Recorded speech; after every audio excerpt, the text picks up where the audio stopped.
Okay, why don't we go ahead and get started. Thank you all for joining us here at the Simpson Center today. We've got a great presentation, paper presentation and panel to discuss the contents of the paper. And before I introduce you to our speakers and our presenters, I just want to give you sort of a little bit of background on the topic.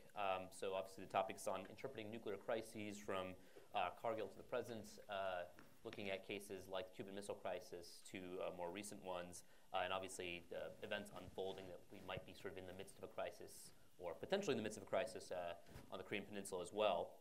So your question might be, why is the South Asia program hosting an event like this? And for those of you who know the Stimson Center South Asia program, we spend a lot of time thinking about nuclear crises, interstate crises, particularly in South Asia.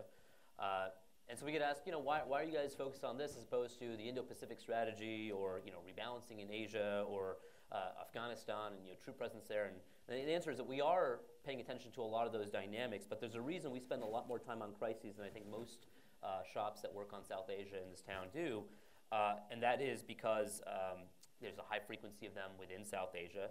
But it's also for a reason that I think Snyder and Deasing write in their book on international crisis and geopolitics, that crisis tends to galvanize, clarify, and concentrate many important elements in international politics, and to reveal the interaction between them more explicitly than other empirical contexts. And so for that reason, it's sort of a novel space to work on, both academically as well as in terms of policy space. And obviously the consequences of nuclear crises are quite grave. And so this is the reason why we spend a lot of time on this, and we're really pleased to have scholars working on this issue, presenting their work here. We actually just recently published a book on the subject, investigating crises, looking at South Asian crises over the last 30 years or so. There's some books available outside, but you can also find this, for those of you watching online, you go to the website investigatingcrises.org, and you'll find the entire book there, publicly available for free, and feel free to delve into those chapters. One of the chapters actually by Michael Crapon spent some time trying to understand varying levels of crisis intensity, at least empirically disaggregating types of crises that South Asia has experienced. But I think the work that Mark Bell and Julie McDonald are presenting here today adds a great deal of depth to those empirical investigations. So let me go pivot to Mark and to the rest of our panel here. So if all of you have the bios in front of you, let me just introduce Mark briefly, and then he'll give a presentation. Then the rest of the panel will join us up at the dais, and we'll have a conversation, some feedback from some discussants, and then we'll get into some Q&A from the audience here today. So you have the bios in front of you, but let me introduce Mark. He's an assistant professor of political science at the University of Minnesota.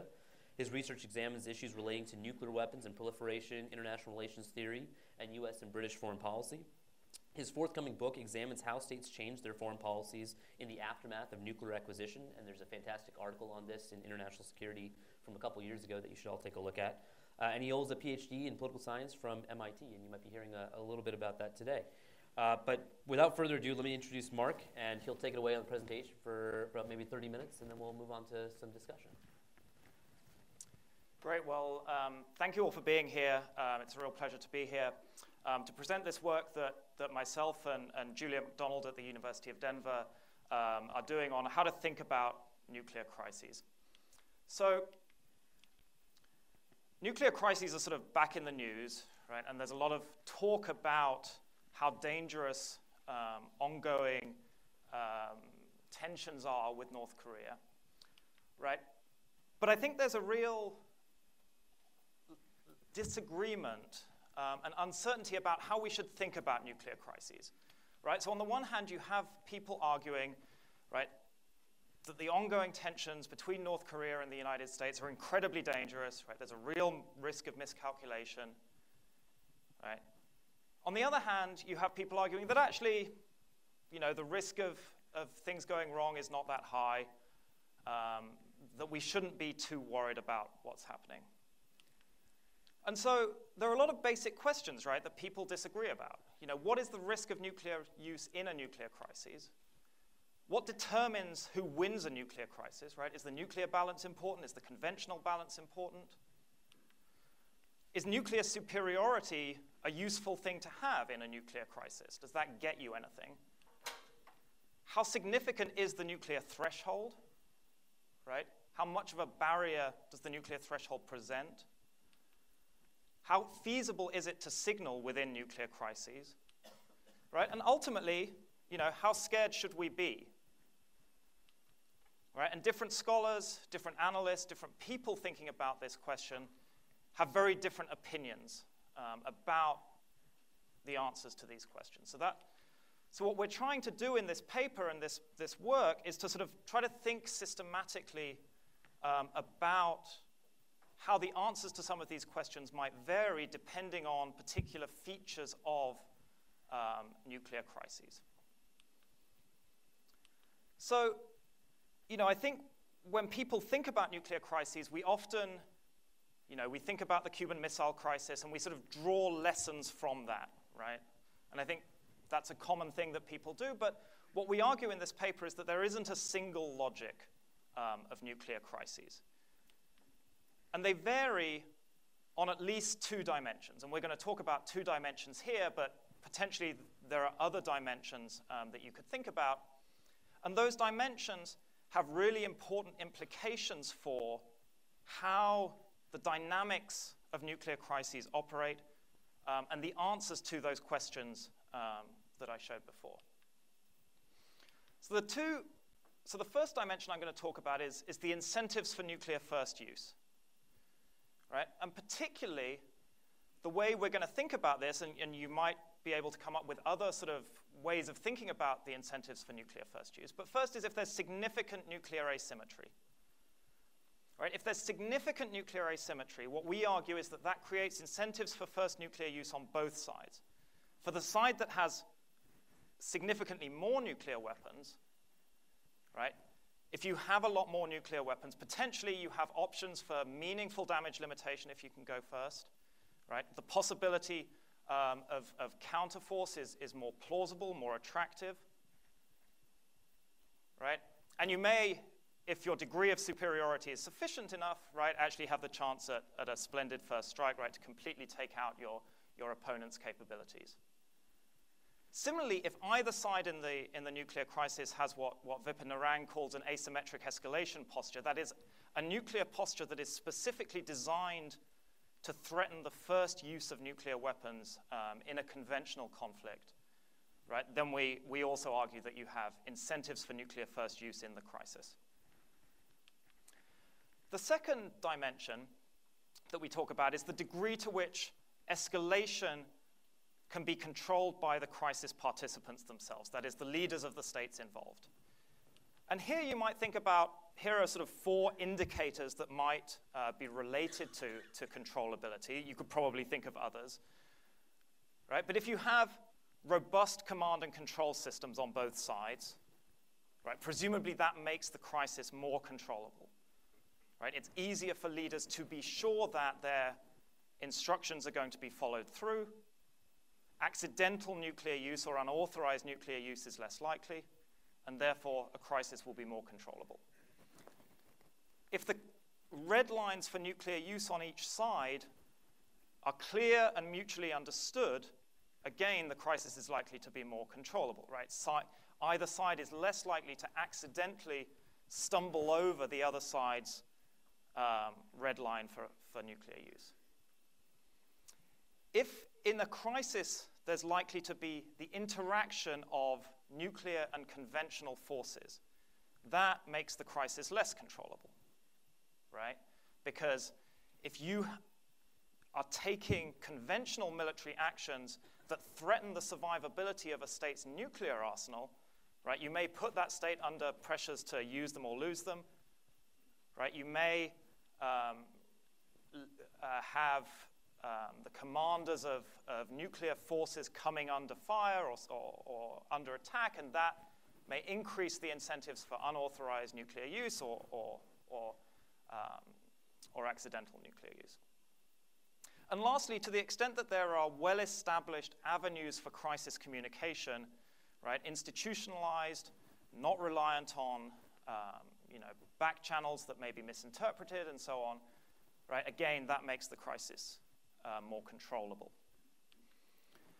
And so what this leads to, if we think about these two dimensions, right, this leads to a typology of crises And the dynamics that underpin those crises will be very different depending on where you fall on these two dimensions.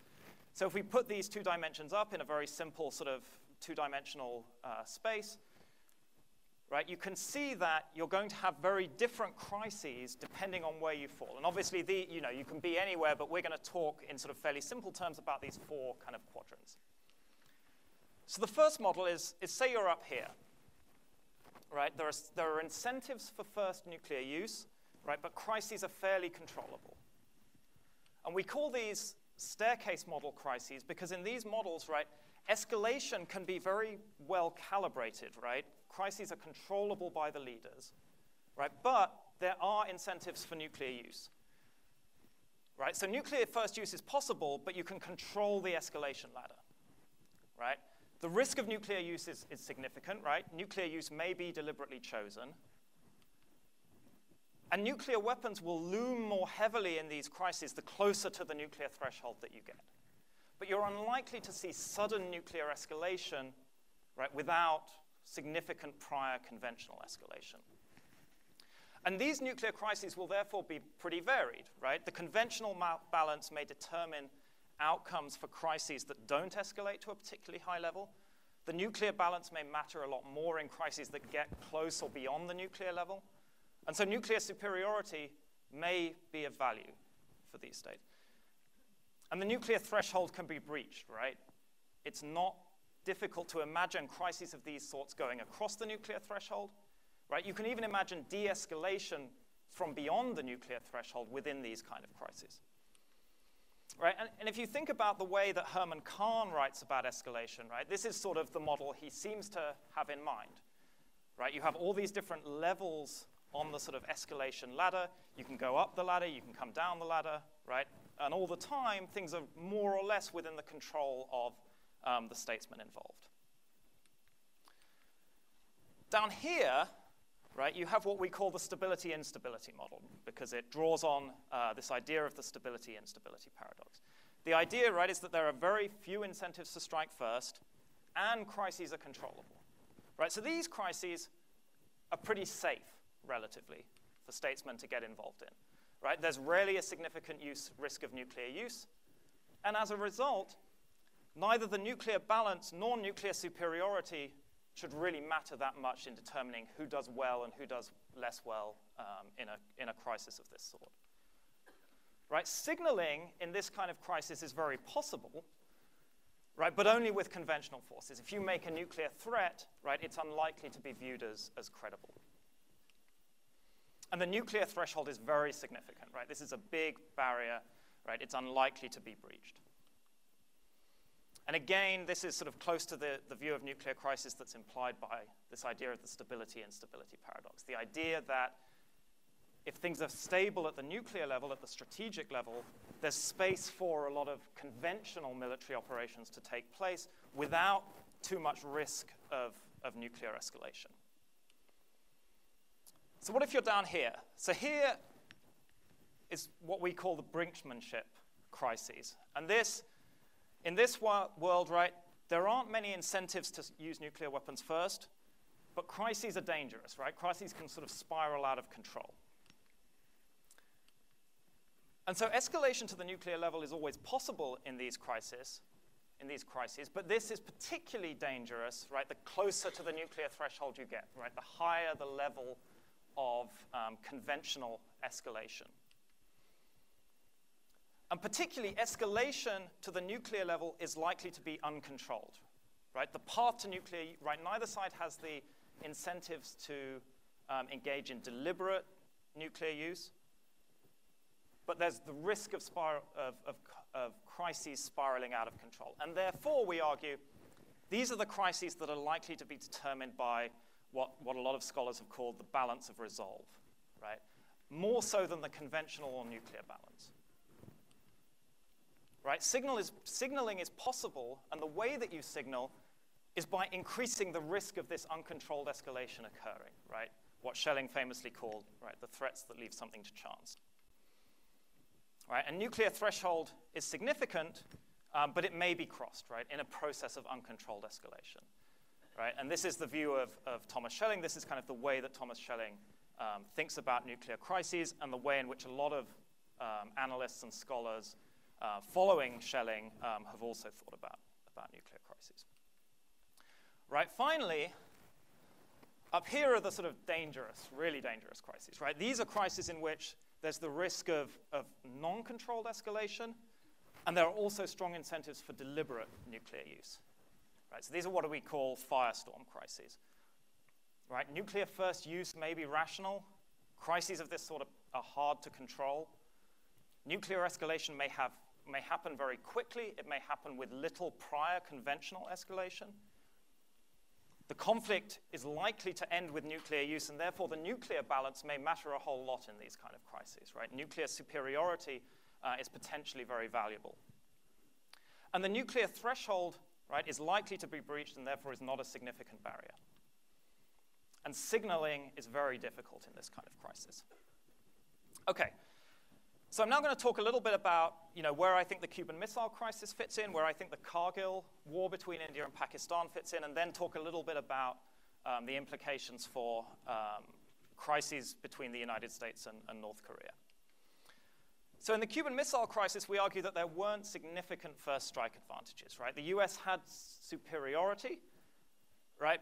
But a splendid first strike was impossible. It was known to be impossible by participants. And it was clear that the US would emerge far from unscathed from a nuclear war. Both sides have their arsenals set up for massive retaliation, right? So we argue that there weren't strong first-use incentives in the Cuban Missile Crisis. But there was a lack of controllability, we argue, right? More recent historical work on the way in which US command and control operated in the Cuban Missile Crisis and command and control on the Soviet side indicate that there were a lot of problems in the way in which this nuclear use could have occurred in the absence of orders from the leaders of each state. Similarly, the red lines of both states were very unclear. Right? The US was very unsure how the Soviet Union might respond to different actions it could take. The US was very unsure about the political value that the Soviets attached to having these missiles in Cuba, and therefore the risks they might be prepared to run in order to keep them there. Similarly, for the Soviets, right, they weren't sure what might trigger a US invasion of Cuba or other actions.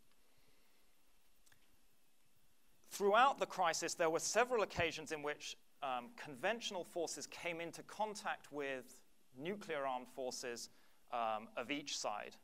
And I'm happy to talk more about that if people are interested. And lastly, there were limited avenues for crisis communication, right? Messages were being funneled back and forth, right? These messages took hours to be delivered and then to be translated, right? And this led to, in important cases within the crises, right, real difficulties in communicating between the two states, right? In fact, it's in the aftermath of the Cuban Missile Crisis, right, that the hotline gets established precisely because this is recognized to have been a significant danger. So we argue that the Cuban Missile Crisis comes down here. It's the brinkmanship crisis, and it's not surprising that this is sort of the crisis that Thomas Schelling sort of writes a lot about, right, and draws a lot of his sort of inspiration from. Right? And this explains certain things about the crisis, right? Why historians seem to think that the crisis depended on the balance of resolve. Right? The outcome doesn't seem to have been particularly consistent with the conventional or nuclear balance. Right? It shows why luck was important for a peaceful outcome, right? Because the risk was of uncontrolled escalation.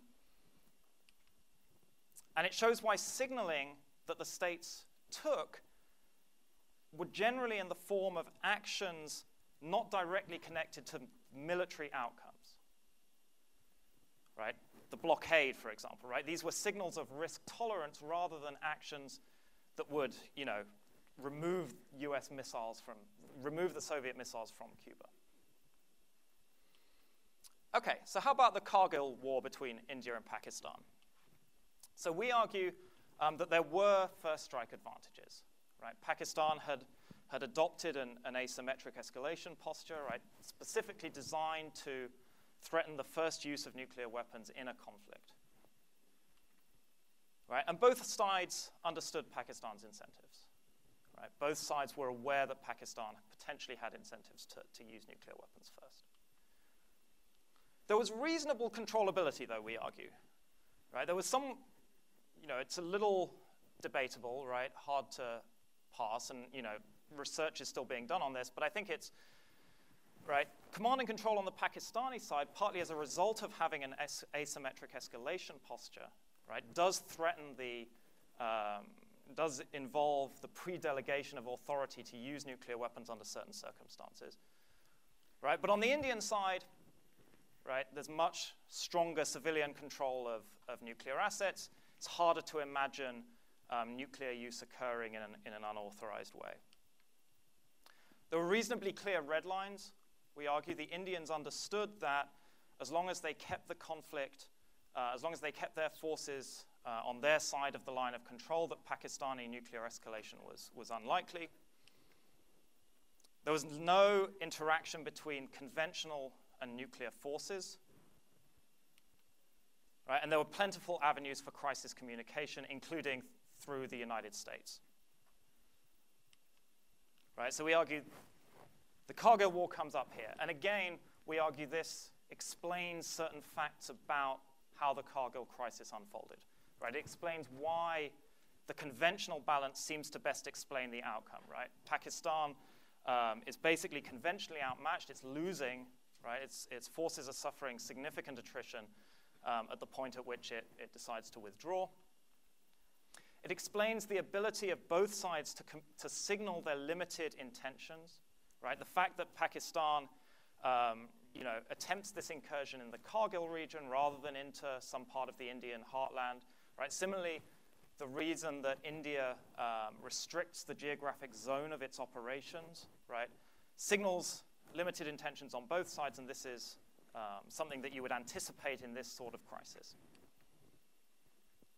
It shows why it was possible for both sides to believe that both that the crisis was unlikely to cross the nuclear threshold and that Pakistani first use was credible, right? These two views seem to be somewhat in tension with each other, but if you think about them within the context of this kind of crisis, I think that makes a little more sense. And it also suggests why Pakistan might have been willing to undertake an operation like the Kargil incursion in Kargil rather than somewhere else. So what does this say about a potential crisis between the US and North Korea? So we would argue that there are potentially strong first use incentives on both sides. So for the United States, right, nuclear first use might be the only way to reliably engage in counterforce against North Korean nuclear assets. In particular, it might be an attractive way to engage in counterforce if you don't want to engage in a massive conventional military buildup, right, that might itself trigger North Korean preemption. Right? If you imagine a US operation against North Korea, presumably the US would want to knock out as much of the North Korean command and control network in as short a time frame as possible. Right? You would want the first blow to be decisive, given North Korea's significant abilities to retaliate. Right? And in such a world, right, nuclear weapons may start to seem attractive, and the early use of nuclear weapons in a conflict may start to seem attractive. For North Korea, right, nuclear first use is consistent with the nuclear strategies of other conventionally outmatched powers. Right? If you look at Pakistan's nuclear posture today, if you think about NATO during the Cold War, right, these are countries facing a conventional military shortfall who therefore want to signal the credible threat to use nuclear weapons early in order to deter a more conventionally powerful adversary. Right? And in a world in which North Korea is a weak right, militarily weak country, facing off against the most powerful military country that has ever existed, right, what else are you going to do? Right? How else are you going to deter the United States? Right? The ability to threaten the early use of nuclear weapons is perhaps one of the only things that might make the United States think twice in a military operation against North Korea. Right? And you can think of this in ways in which it wouldn't be automatically suicidal for North Korea to do this. Right? If you can come to a place where you can use nuclear weapons against invading military forces, right, while holding longer-range missiles to deter US nuclear retaliation, right, you can maybe start to conceive of a strategic rationale for using nuclear weapons early in a conflict on the North Korean side. And of course, if North Korea is worried about counterforce, right, which it probably should be, given what I said before, right, any US counterforce effort, right, exacerbates all of these incentives, right, and triggers significant use-it-or-lose-it dilemmas. Right? If they don't use their nuclear weapons early in a conflict, it's very unlikely that they would have the opportunity to use them late in a conflict. And I think any serious crisis with North Korea would be highly uncontrollable. Right? There's probably robust command and control on the US side, but I don't think we have much idea about command and control systems on the North Korean side. The red lines for nuclear use are pretty unclear on both sides. Conventional and nuclear forces would undoubtedly interact, right? In fact, part of what you would expect to happen in any military crisis with North Korea is that US conventional forces would start to go after North Korean nuclear forces. And there are limited avenues for crisis communication. Right? These are not two states who have well-established, institutionalized avenues or venues within which to communicate. So we're up here. And this is obviously the most dangerous type of crisis, we argue. Right? And this has some sort of important implications. Right? A war with North Korea, in our view, is likely to be a nuclear war.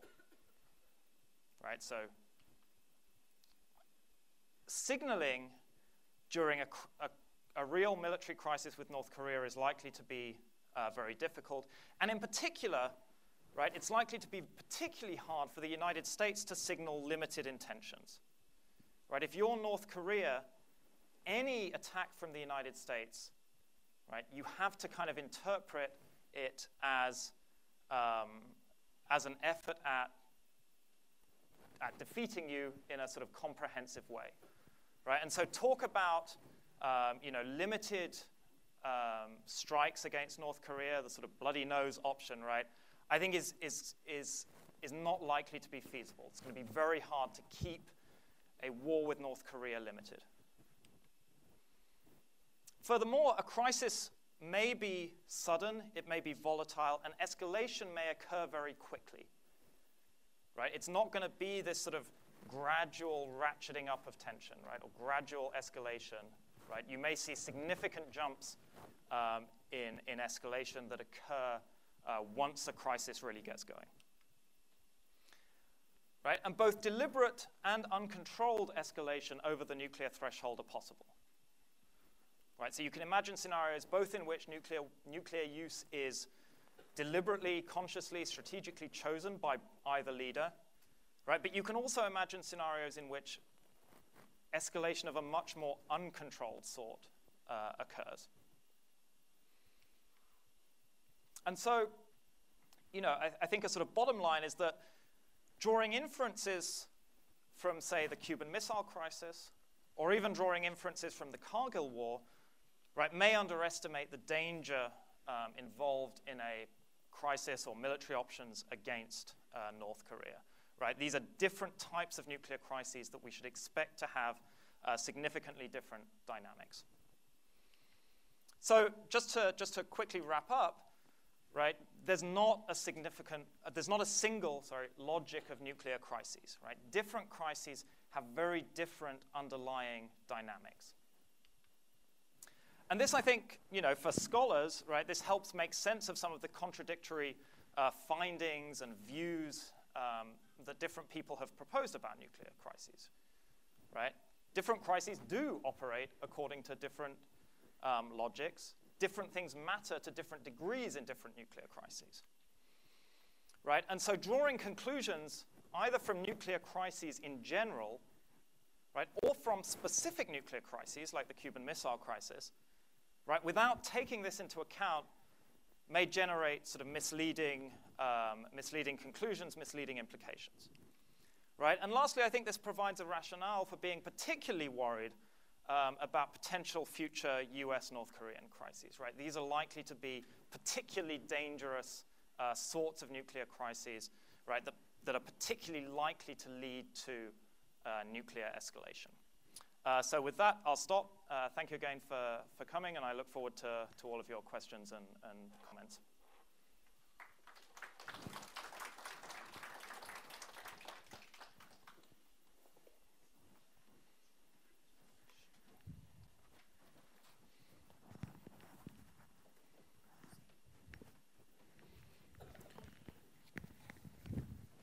Okay, so we'll go ahead and have got some excellent discussants to talk a little bit about some aspects of the paper, both sort of upsides and downsides of it.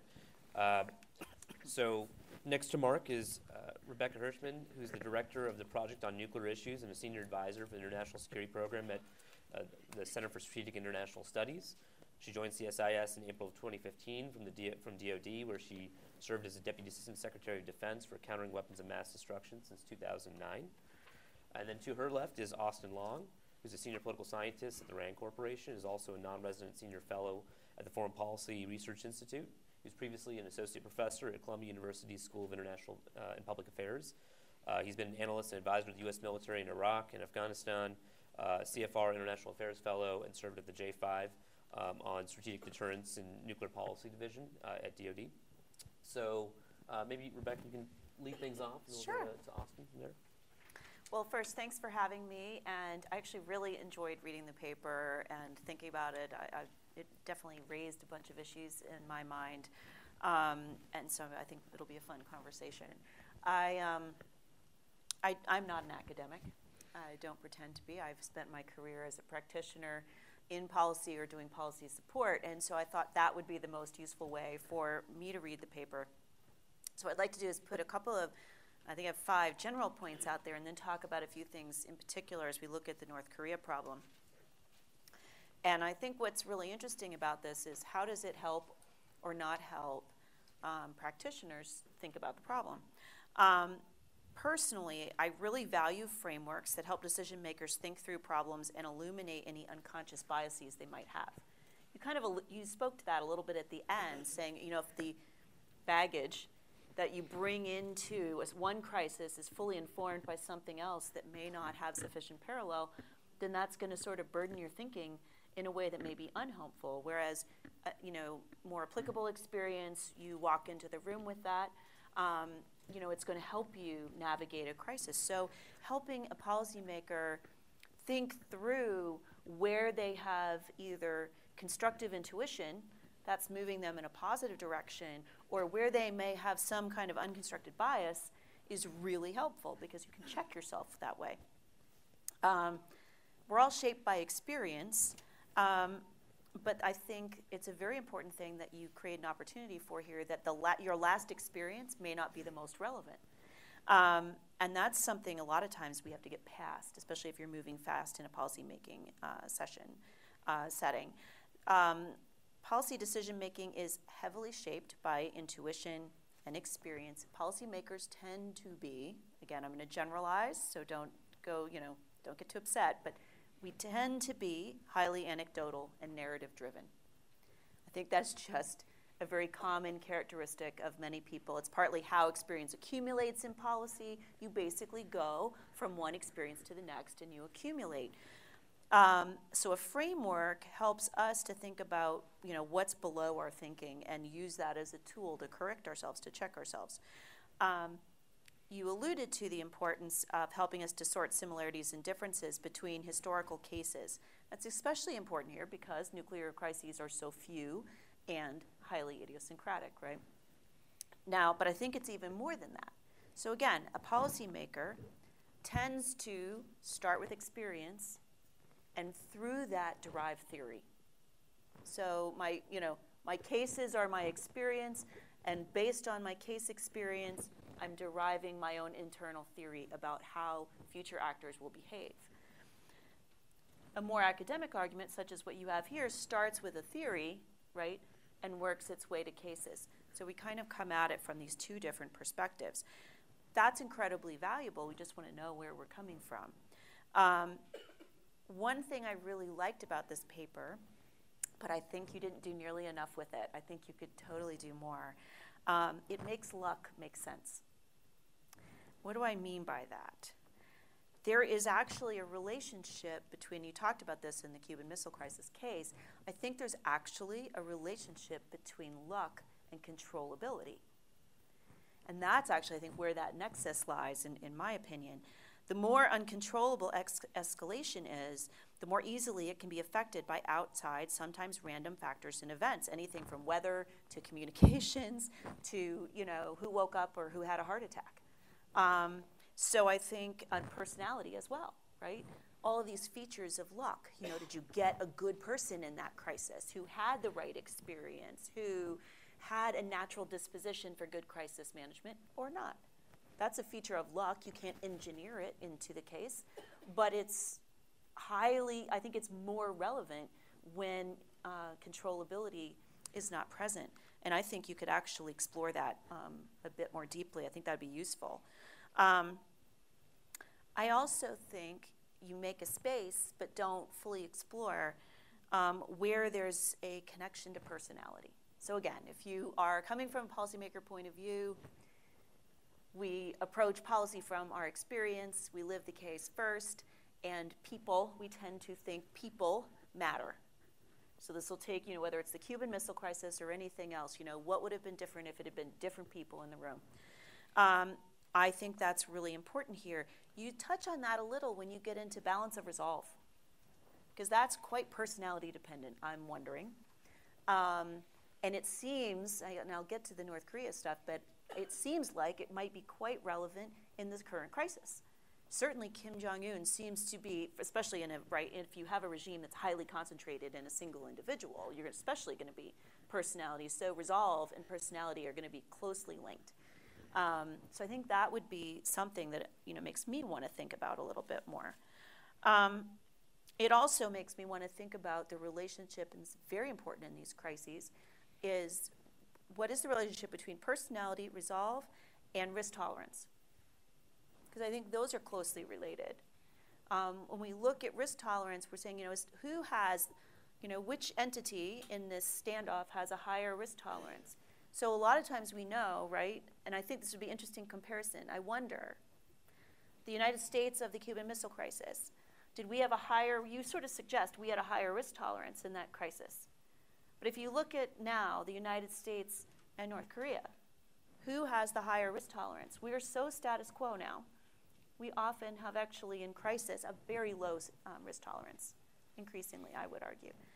Some of that has to do with, and that asymmetric risk tolerance can affect things, and I think it certainly affects this balance of resolve, especially if you are dealing in a crisis where leadership and control is highly concentrated, and where there might be a lot of social, political, or cultural factors that make things like face incredibly important, something we can take into account. So, in terms of today's crisis, in terms of North Korea, I think this is very helpful because it provides a logic for what we are observing and experiencing intuitively, and that is that the prospect of a nuclear crisis with North Korea feels much more dangerous and unpredictable than other crises in our collective experience. I think that is something all sides of the debate are feeling. And that makes sense. There's high incentives for first use on both sides, and that is one of the reasons why the crisis has become, I think, so inextricably linked in broader debates about presidential authority and issues of first use, for example.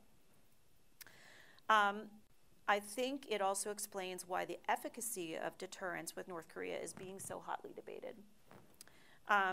So let me try to break that down just a little bit. A theory. Perhaps those who say we have done deterrence before and deterrence will work here. Deterrence is a reasonable alternative to a war. I put myself in that camp. That is definitely my view.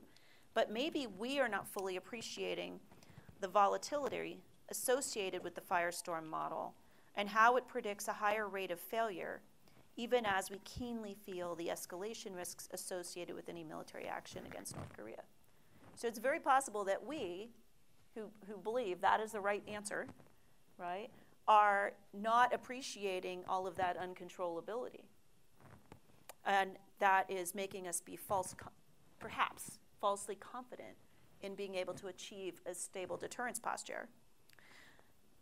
On the other side, perhaps those who say Kim Jong-un is undeterrable is because he's so impulsive or unpredictable, or that deterrence can't work because Kim Jong-un will be so coercive in his use of nuclear weapons that he'll simply use them as a shield for conventional aggression, which would not be,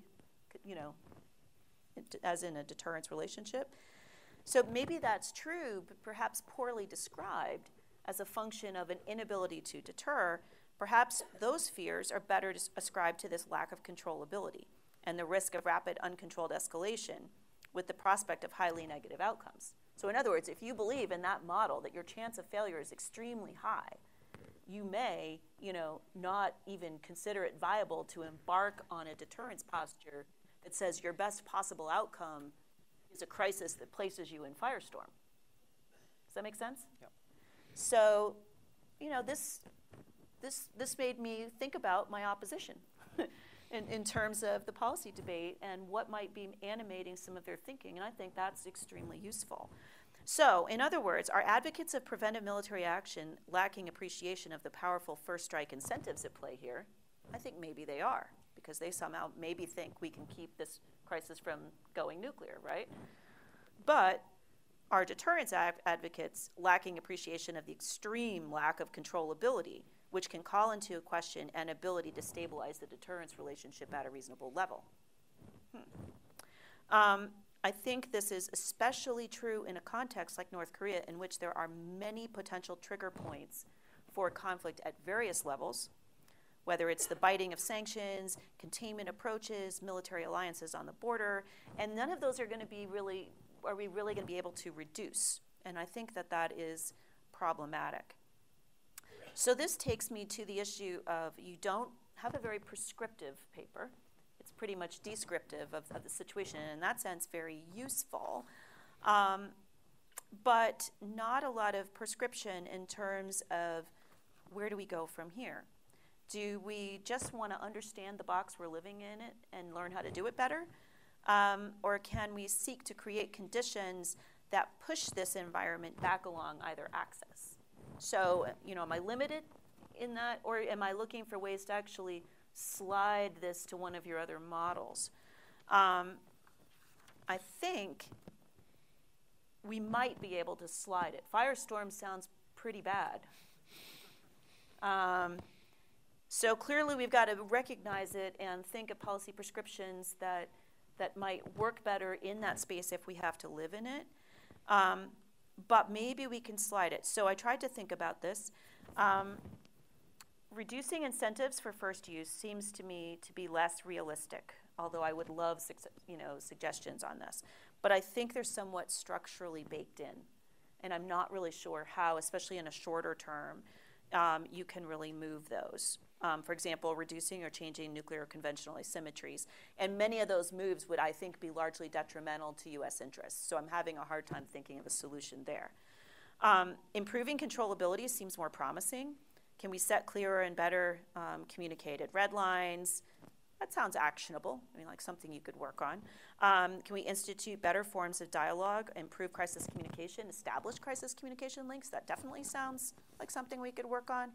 Could we study command and control better? I think so. Could we build better fire breaks between conventional and nuclear capabilities? Yeah, maybe, if we knew the stakes are firestorm. So I think that really sounds worth a try. I definitely concluded that in a crisis, I'd rather be on a staircase than a firestorm. So. Thanks, Rebecca. So maybe we can turn to Austin and then give Mark a chance to offer some responses. Sure. So, thanks, Mark. I really enjoyed the paper. Sorry, I'm being instructed to turn my mic on here.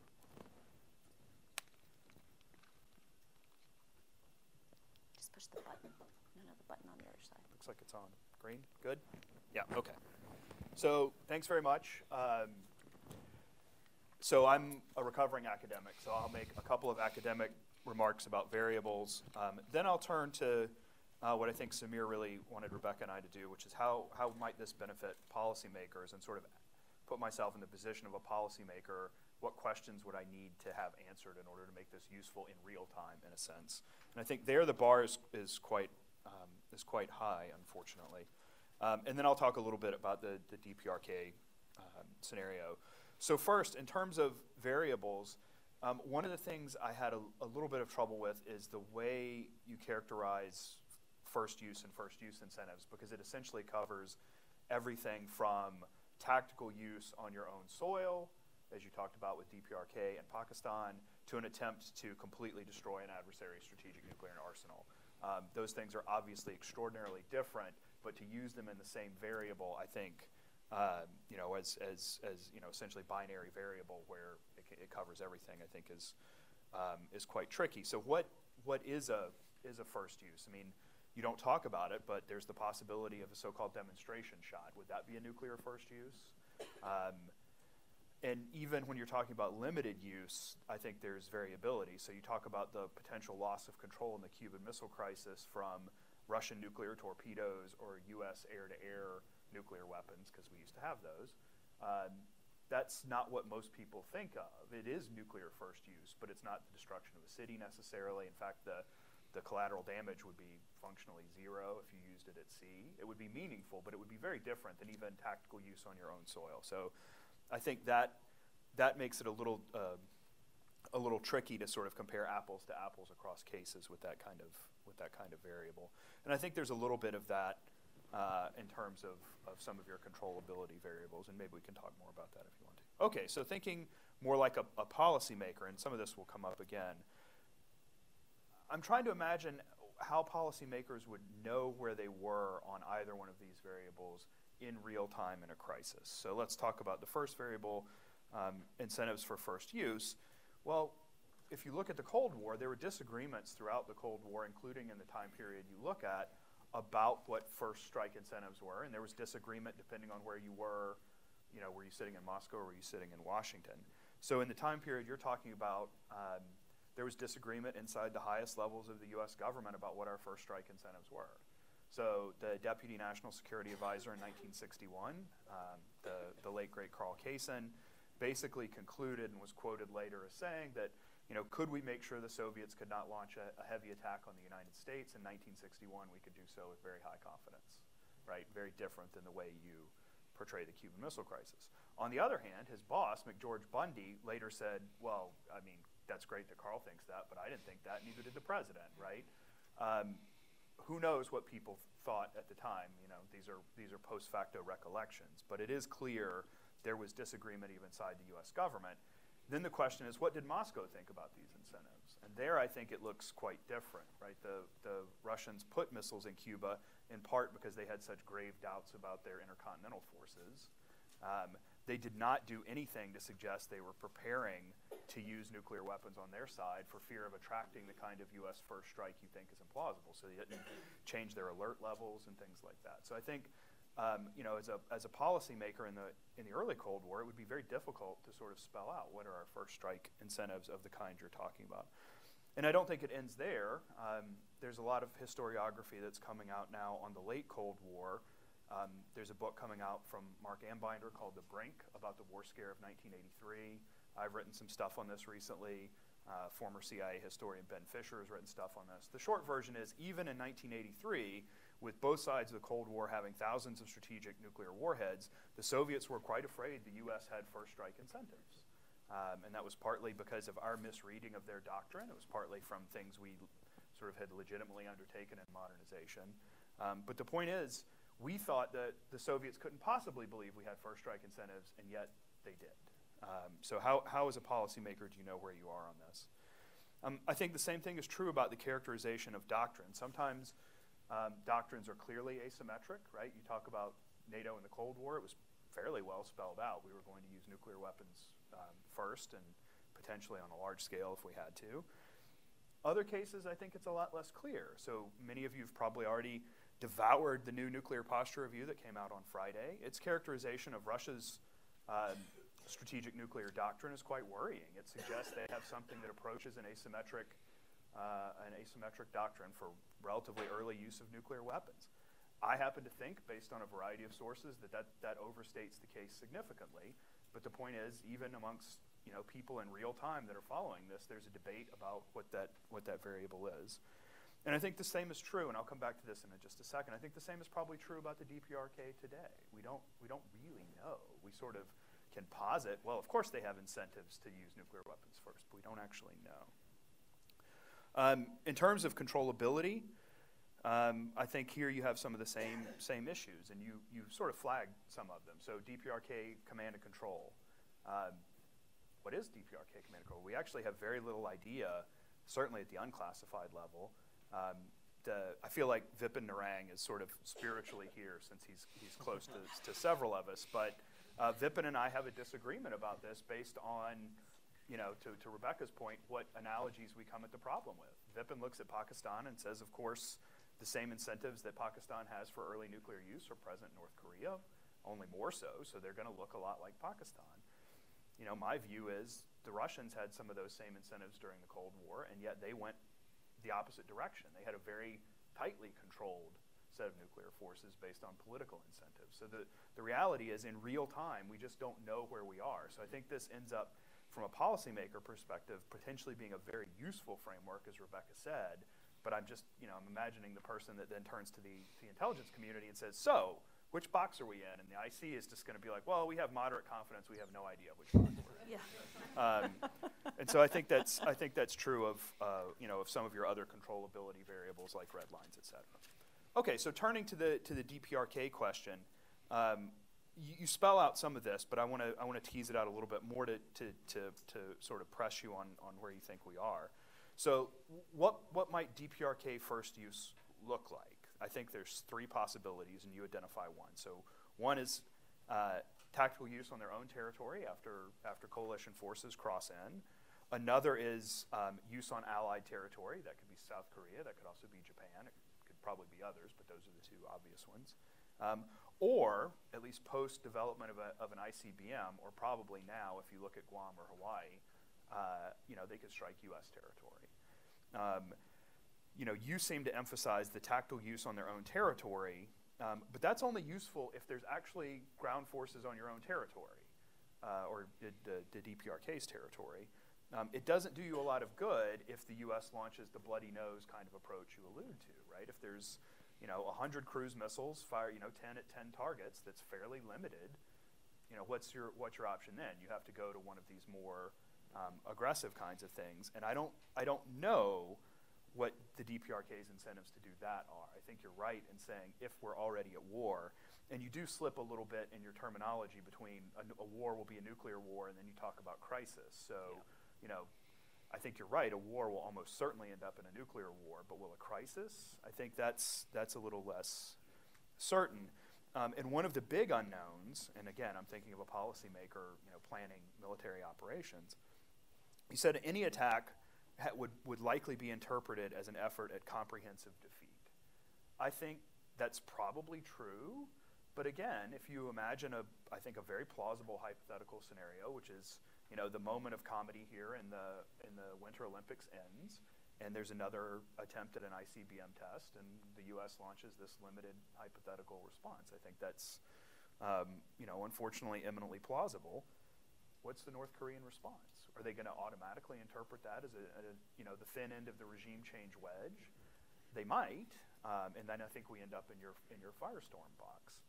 On the other hand, maybe there are translations of Herman Khan floating around in Korean that the leader has read, and you could posit a fairly limited response from the DPRK because they have lots of limited response options. You shot 100 cruise missiles at me, fine. I'll put 101 conventional rounds into Seoul. What are you going to do now, right? So I think depending on, and this is where I think Rebecca's right to identify, particularly in these kind of regimes, the viewpoints of even a handful, maybe even one leader matters a lot. We could end up, I think, on something that looks like a very controllable staircase model, depending on the views of the leadership. So, like I say, I think overall it's a well done paper. I think the real questions lie in the details, particularly for policymakers in real time, of which box you're in. I agree with Rebecca. It's not the point of the paper, but you might be more suggestive about how to manipulate some of these variables, and I think some of them are obvious, some of them are more difficult, but some of them,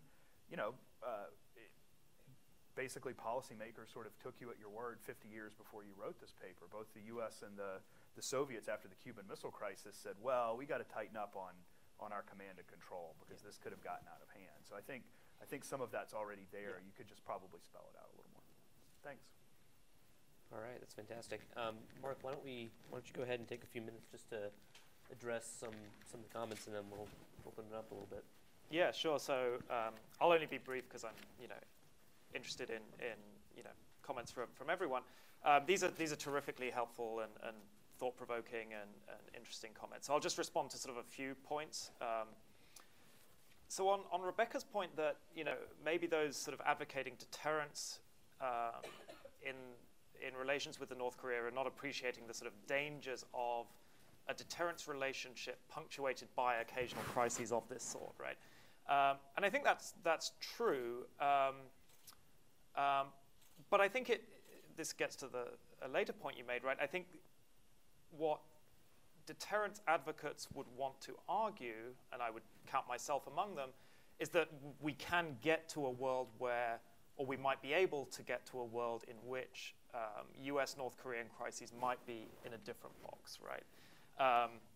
So if you could end up in a world where crises were more controllable, for example, right, some of the things you suggested, right, more military-to-military contact with North Korea, clearer red lines, and also if North Korea had a larger, more diverse, more survivable arsenal, right, and that presumably is likely to happen over time, right, you might end up in a world in which,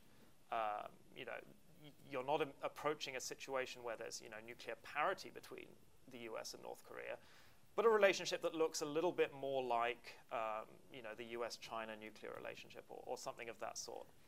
Now, that's not necessarily, some of that, US policymakers may want to pursue. Some of it US policymakers certainly will not want to pursue. But I think deterrence advocates would hope that the crises that would punctuate a US-North Korea deterrent relationship might in time become less dangerous, and I think that would be what they would have to argue.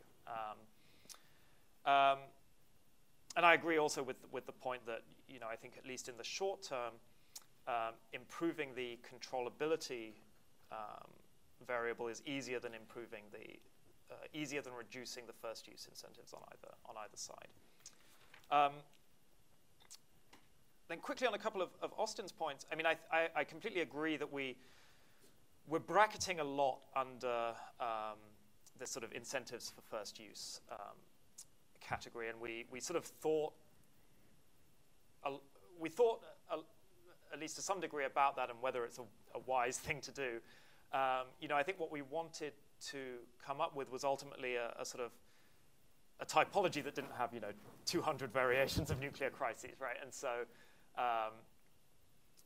I think you're right that there are very different, you can conceive of very different types of first use, and I think we probably need to do a better job in the paper of at least being more explicit about what those different types of first use are and the way they would fit into the framework we offer. So I think I completely agree we should do a better job of that.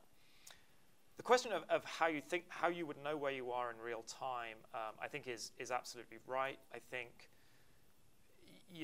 and as you allude to, policymakers are trying to do this all the time, right? And so, it's not the case that, we're sort of asking policymakers to do something that they don't already sort of instinctively try to do.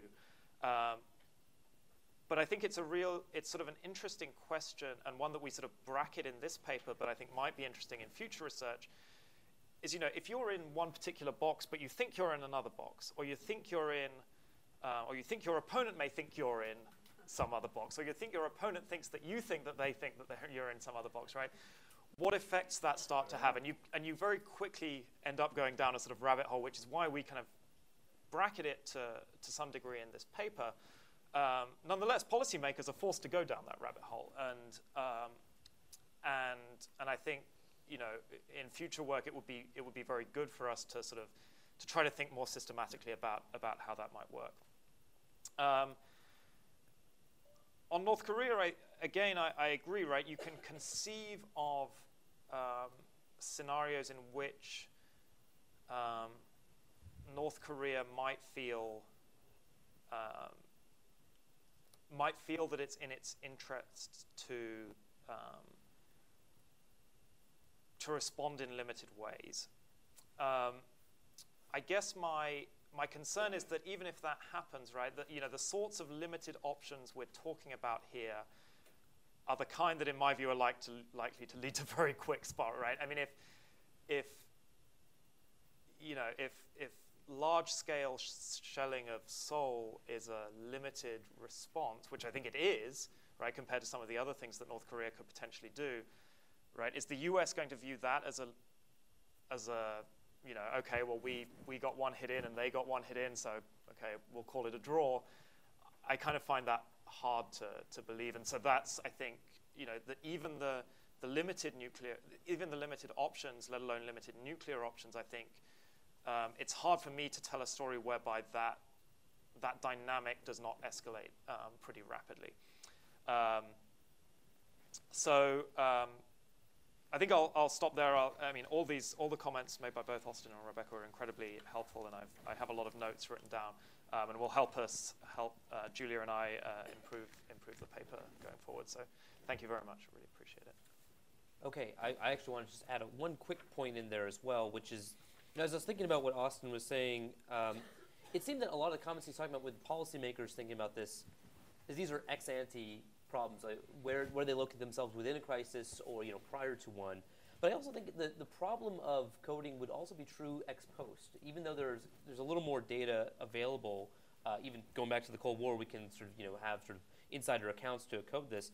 But there are two factors that I thought would be tricky to make a code. Do you code the controllability based on declaratory positions, or based on inferences about capabilities or behaviors?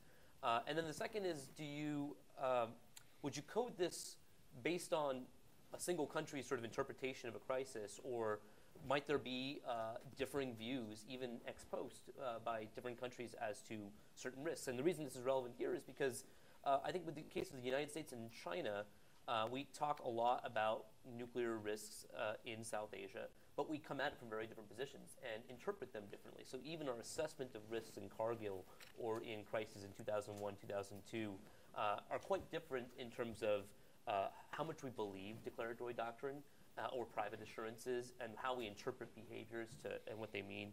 So it is a problem that I think that would be true even for academics after the fact, or for practitioners trying to infer lessons from these crises. All right, I'll leave it at that, and then we'll maybe just open up some questions. So if you get called upon, please wait for the microphone, introduce yourself, and then phrase your question in the form of a question so we can actually have a response. And feel free to pose questions to anyone on the panel, and I think we'll just give the opportunity for the panel to speak. So we'll start with this gentleman right here.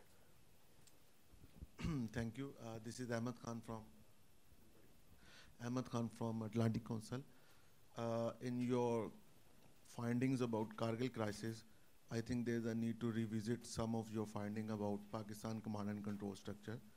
You said that Pakistan has unreliable command and control structure at that time, but I think Pakistan showed a lot of restraint at that time, and you have to substantiate Pakistan's motivation of restricting or spiraling down the spiraling effect of the crisis to some kind of escalation.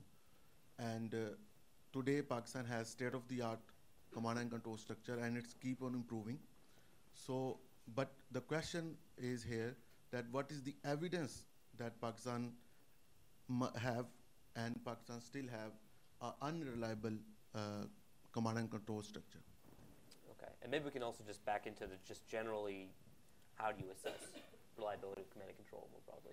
Yeah, so in terms of, I agree actually that Pakistan showed restraint in some sense in the Kargil war, right? And I mentioned there were a lot of things that Pakistan did during the crises that were a way for it to signal the limited nature of its goals. Although the goals were clearly revisionist, right? They were also limited in important ways. My concern with Pakistan's command and control is less in terms of the reliability of it, and more that Pakistan's nuclear posture, by aiming to threaten the first use of nuclear weapons in a crisis, right, as a part of the effort to make that credible, right? I think there's a lot of writing and a lot of evidence to suggest that one of the things they do is to make their missiles highly mobile, right? It's to give battlefield commanders the authorization to use under certain circumstances, and that leads to concerns about controllability, independent of their effects on the incentives for first use, right? So that's where I would come down on the Pakistani case. Anyone else have some thoughts on that? All right. Any other questions? Sir? Hi, Andy Cook. I'm very interested in your red lines, Mark, because obviously there's been a number of those drawn recently, and are they therefore not a bit of a red herring?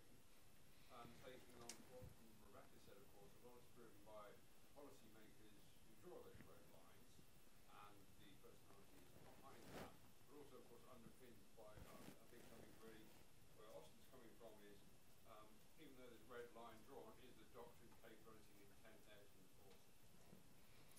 Yeah, so I think this is actually a really important distinction, right? You may have, you would want, and I should have probably said this in the talk, right? It's not only that you want your red lines to be kind of clear and mutually understood, right? You also want them to be understood as credible, right? And so one of the the criticisms of the non-proliferation, the nuclear posture review, right, is that this threat to potentially have a nuclear response to to strategic non-nuclear attacks, right? Well, that's a clear red line in some sense. But arguably, it's not credible that the United States would actually escalate to nuclear use over an attack of that sort, right? So you might end up with a red line that is clear but not credible, and that, I think, would contribute to non-controllability in the same way as an unclear red line would do. Sir?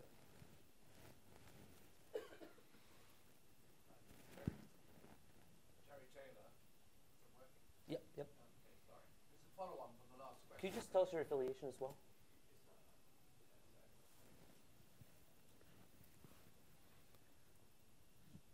Terry Taylor from the International Council for Life Sciences. It's a follow-on from the last question on red lines. And it's how uncertainty, deliberately pursued as a policy, plays into the model that you've described to us.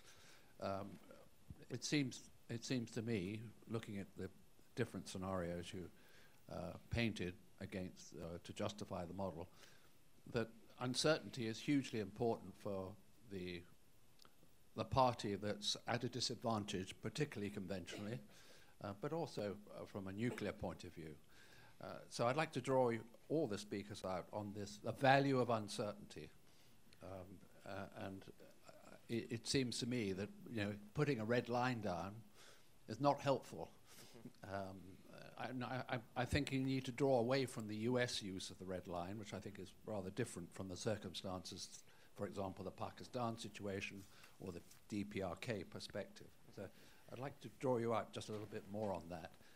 And there really needs to be a study of this uncertainty part. Thank you. Great. So maybe we can start with you, but everyone can take a crack at this. Yeah. So again, I think this is a really important point, right? And you know, I mentioned in my comments back to Rebecca, right? You know, this idea that we may be able to, you know, it might be desirable for the U.S. and North Korea to move in a direction where their red lines are sort of better understood, are more clear, right? But as you sort of allude to, right, it's not in North Korea's interest to clarify their red lines. They want, you know, for the weaker power, right, there are strong incentives for them to want to make the United States afraid that nuclear use may happen, right, as soon as they do certain things, right? And so there may be very strong strategic incentives for ambiguous red lines, even if that comes at the cost of some degree of controllability. And I think it does come at the cost of some degree of controllability, right? So, you know, and that's true of a lot of these things that contribute to controllability, right? You know, it's not an, right? A lot of these things, right, aren't solved in certain crises because it's not in states' interests to solve them, right? You know, the reason that Pakistan, for example, might want to pre-delegate authority to use nuclear weapons under certain circumstances to battlefield commanders, right? That does reduce controllability, but that's a feature, not a bug, right? That's why they want to do it, right? It's to make the first use of nuclear weapons more credible. So, yeah, I think there are often incentives for weaker states to have at least somewhat ambiguous red lines to make the more powerful state think twice about, you know, about potential military actions that they might undertake. So, yeah, I agree. Yeah, actually, I'm finding as I listen to this, we may need to unpack uncertainty and make sure uncertainty is what I think of as uncertainty as opposed to ambiguity. So let me just pull that thread a little bit. Ambiguity, to me, is the benefit to a policymaker of not having to be absolutely clear. It's the trade-off with a clear red line, right? We choose to have some ambiguity when we want to have flexibility in our options. So, and that's, you know, in the most recent NPR, right, there was a very clear description that said, we think we need actually a little more ambiguity in terms of U.S. responses to different types of strategic attack. You can agree or disagree with that, but that's the choice, right? We're going to be a little less clear and a little more ambiguous to send a message that we might react in a different way. Uncertainty, at least in my mind, is what characterizes the environment in crisis, which is really different. Uncertainty is the space that policymaker is living in. And I think that goes back a little bit to this discussion about, oh, which box am I in? And, you know, when I task the IC to tell me which box I'm in, they're going to come back and say medium confidence, I don't know. That's because that will never happen, right? Each new crisis will be its own idiosyncratic thing, and each step on either side of a decision will be uncertainty. Will this have the reaction I'm betting is the more likely predictable reaction, or will it not? The fundamental thing being, I don't know. And so you have to keep walking through the crisis, never knowing what's going to happen. And I think academically, we often forget that because we're looking at a case study where we know how the story ends. But when you're living it, you don't know how the story is going to end, and that feels very different. So I think that's important. So when you go to in a crisis, I actually don't think it's important to know which box you're in. What I think is important is to know what are the checking questions that you need to ask yourself to make sure a wrong assumption is not guiding your thinking to a place that is unhelpful. So, you know, are you sure that X? Have you checked on Y?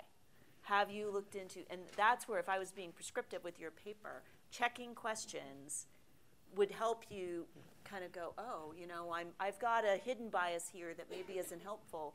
That's where I would go with that. And it wouldn't solve the uncertainty problem in crisis, but it might help your boundaries a little bit. So I'll just say a couple of words. I think Rebecca's right to separate ambiguity from uncertainty, though they're obviously related. Yep. And so ambiguity can be helpful and harmful. It's probably the most double-edged of policy swords, right? So on the one hand, a certain degree of ambiguity, as Rebecca said, gives you flexibility as a policymaker in when and how you'll respond. And policymakers love nothing more than flexibility in when and how to respond. The problem is your signaling is not very clear to the individual or actor you're trying to deter. So they may stumble across a red line or an important interest or however you want to characterize it in a way that maybe even you yourself did not understand beforehand. And I think the first Gulf War is a bit of an example of this, where the U.S. was ambiguous about how it felt about Kuwait and only kind of figured out that we really cared after the invasion. On the other hand, drawing bright lines reduces that space, and sometimes you figure out the same thing later. And I think this is more the Korean War story, where we were actually fairly unambiguous about where a defense perimeter was until we figured out, well, maybe it should be a little bigger than we initially thought. So the advantage of that clarity is the actor you're trying to deter knows, at least with some degree of confidence, therefore less uncertainty about where you might take action. But there's always this question about, and it's this aversion of the stability-instability paradox. If they know your threshold is very clearly defined as here, do they not just do everything up to that, right? This idea of so-called salami slicing. So I think it works both ways. In terms of uncertainty itself, I think it's generally pretty useful for deterrence. And here I'm thinking about uncertainty in terms of what happens when military actions are undertaken. I mentioned the differing perceptions in the late Cold War, where the United States thought it had no meaningful first strike advantage, and the Soviets actually thought it had quite a meaningful first strike advantage. That was probably on net good for deterrence, as long as you could avoid the kind of crises Marx talks about, right? So the idea was you want sort of enough uncertainty about military outcomes that nobody even wants to walk up to the brink of crisis. And that's kind of the best I think you can hope for in terms of uncertainty on these things. Okay, well, we've got quite a few now, so why don't we start back there and we'll move our way over. Yes, my name is Roger Cochetti, and I had a question. I'd go back to this theme of the individual's role in the planning and analysis of this. And it seems to me there's a vast difference in terms of the threat, the perceived threat for individuals in different circumstances. In the first Gulf War, the threat that Saddam Hussein faced was the loss of Kuwait. Okay, I could live with that. In the second Gulf War, the threat that Saddam Hussein faced was unconditional surrender with virtual certainty of painful death on your part, as well as the part of everybody in your family. If Saddam Hussein did have nuclear weapons, it's not likely he would use them in the first Gulf War, because the adversary's goal was limited.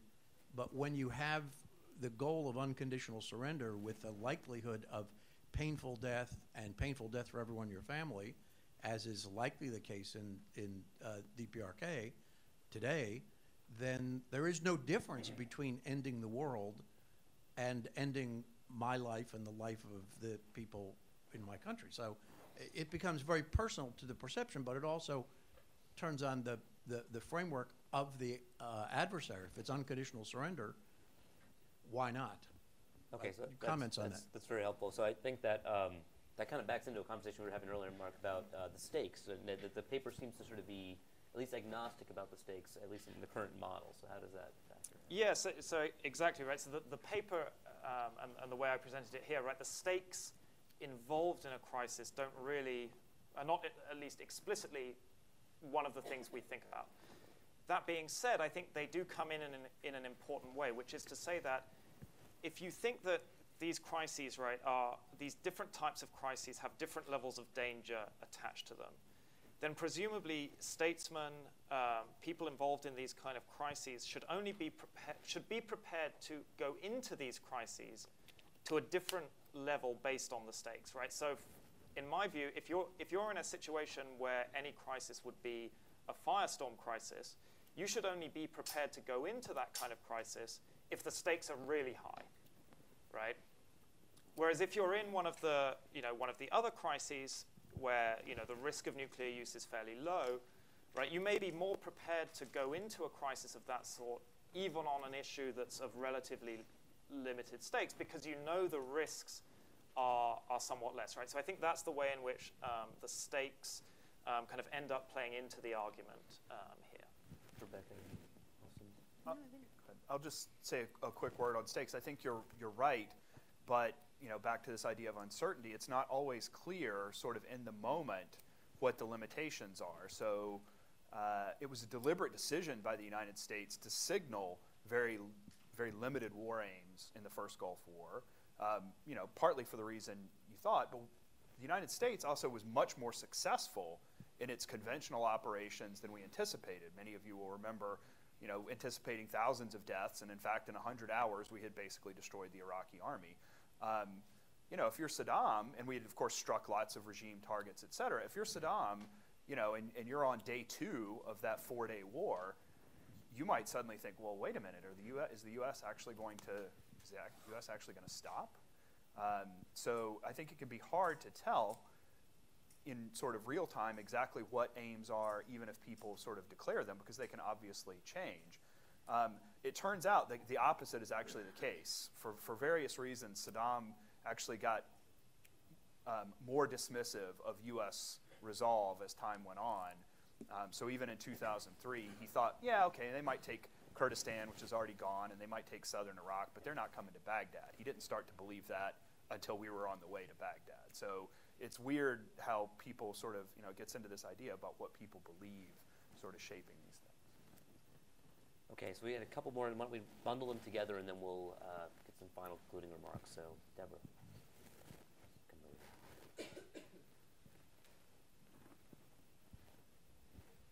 Thank you. I'm Deborah Decker with the Stimson Center. One comment and then a question. I was in the State Department in the 70s when we were working on SALT talks, and Robert Jervis and his work on signals and indices was really important. And back then it was all, of course, classified of the national technical means that we had, but that was part of the indices. And I think it would be useful to maybe look at that a little bit more closely, which gets us to the question of, clarity about our aims and what do we want and how do we signal that and what are our indices. So I'd like you all to take on the role of the prescriptive role that you were mentioning, Rebecca, and say, okay, now what? I mean, if you're the United States, what should be your aims, and what's the end game here? Originally, the discussion of regime change, of course, getting back to the stakes question, was very high. What could we want, what should we want, and how do we get there? Okay, so we'll take one more, and then we'll bundle them all together. Yeah. Hi. Good afternoon. My name is Michael Larkin. I focus on Asia issues for the Forum on International Affairs. And I guess this question could be handled either academically or from the policy-making side. How would the research was presented today take into account the perceptions of the antagonists in a nuclear crisis? How would it take into account the perceptions of their allies or partners? In the case of U.S. North Korea, we have the United States, you have South Korea as a U.S. ally, and then I don't know if ally is a good word for China vis-a-vis North Korea, but how do they constrain or accelerate whether or not nuclear weapons are used? And I guess this could also qualify in an India-Pakistan crisis situation as well for other allies and partners involved there too. Thank you.